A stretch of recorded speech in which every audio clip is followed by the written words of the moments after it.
Hi there, my name's Adrian Brown. I'd like to talk to you today about my new blog, Starting a Business, How You Avoid These 5 Pitfalls. Now, you may think that that's a strange title, but after the pandemic, what I've found talking to business owners is that many of them feel that actually they're restarting their business. They're having to actually rethink their business almost from the ground up.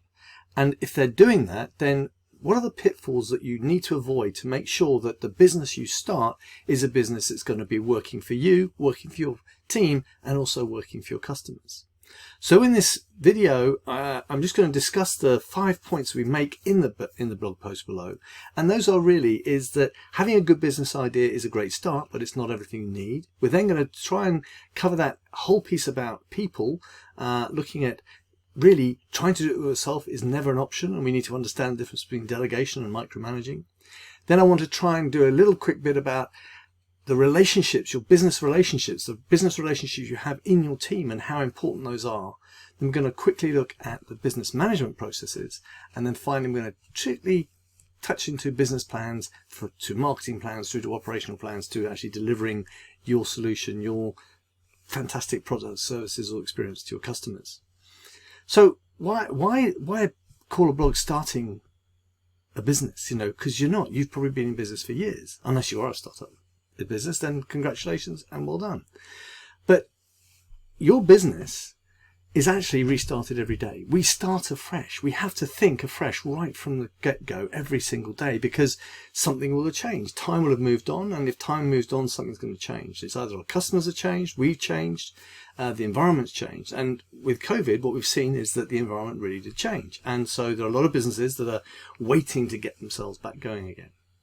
So if you take your business idea, your good business idea, that is a great start, but it's not enough. We've got to do more. And actually the thing that we need to do more of is understand that we've got to have the right foundations to make that good idea successful. And one of the first foundations we need to get right is, as Simon Sinek said in his book, Start With Why. We've got to get the purpose of our business right. But purpose is a little bit more complicated than that, because your business that you've created is centered on you. So your personal purpose, what drives you, is really important. Once you've understood that, you can then look at an expression of your personal purpose, which is your business purpose, and be really clear what is the transformation of the products, services or experiences that your business is designed to deliver. And then you've got to be really clear about the purpose of your role, because if you understand those 3 things, you can use your time really effectively running the business, growing the business, scaling the business, engaging with people, and delivering the best you to the business.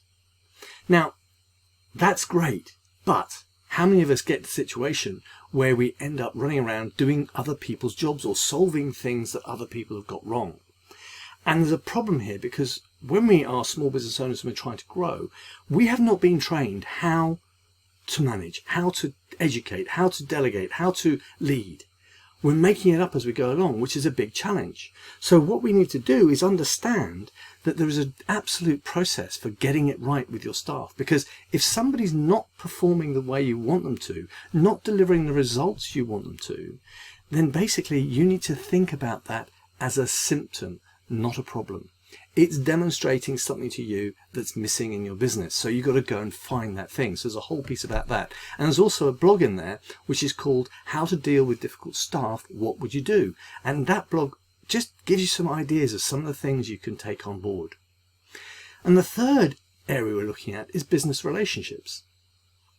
One of the mistakes we think is that business relationships just happen. How many of your relationships in the people that you work with would you consider are relationships that you've created out of a really clear intent? If you employ someone just to fill some space, to do some work, there's probably no real intent in the relationship you want with that person.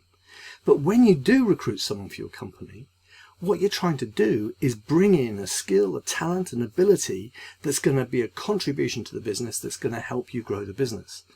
So your purpose of your relationship with that person is to make a really specific contribution to your business.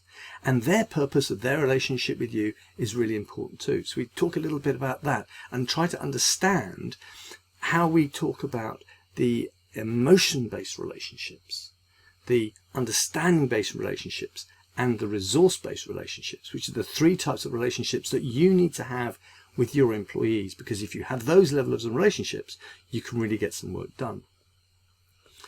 The next point is really looking at business management, but business management from a specific point of view. I call it your business pulse, knowing your numbers. But it's not just knowing the cash flow numbers. It's knowing all of the numbers that are relevant to your business. Because if you want to make a sale in September, do you know your lead time? Do you know how many people you're going to talk to before you get a sale? Do you know the metrics in your business? And when you know those metrics, you can really use those metrics to help you design how you grow and scale your business. You can identify the resources you need. You can work on increasing that revenue and decreasing your costs because you understand how money is working in your business, how it's generating action, and how effective those actions are. And successful business people really understand their numbers, and then they know what they need to touch or twist or turn to make the business perform better. And then the final bit is really talking about the business plan. Well, not just the business plan, because the business plan sometimes is a misnomer. People think, yeah, there's a business plan that gets stuck in the bottom of the drawer. Your business plan has got to be able to be converted into your marketing plan, into your operationals plan, into your delivery plan, in your customer service plan. Your business plan is really the core of what your business does and how it's going to do it. So you really understand all of the moving parts, the thousands of moving parts that make up your business. I talk about the analogy of driving to Spain and what that would be like if you had a plan or if you just got in the car and set off. You might end up in Brussels, but then you wouldn't know how to get back to the route back to Madrid because you didn't have a plan. One of the things that gets in the way of us making plans is our fear of commitment. And our fear of commitment is driven by our lizard brain, which is there to protect us. It's been really successful at doing that for hundreds of thousands of years. But because we're so imaginative and creative, it's telling us when it doesn't understand our plan.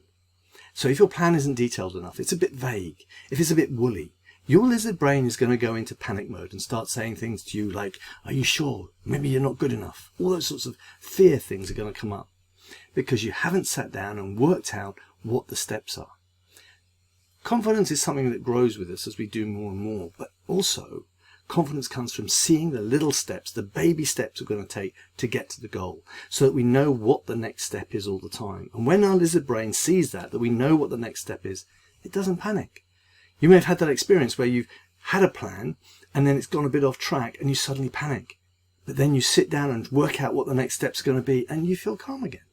That's because you've quietened your lizard brain by saying to it, hey, I've actually worked it out. I've got the plan. So when you hear those doubts, don't think of it as a reason to stop. Think of it as a reason to look and dig deeper into the plan and make the plan better.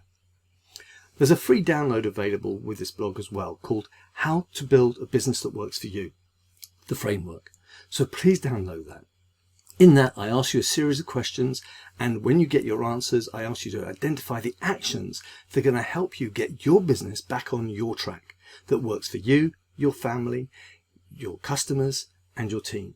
And if you can really identify where you are, really understand your current reality, especially after everything that's happened in the last few months, then you'll be in a really strong position to start putting the building blocks in place to build a business that works for you so that you can get the rewards that you deserve.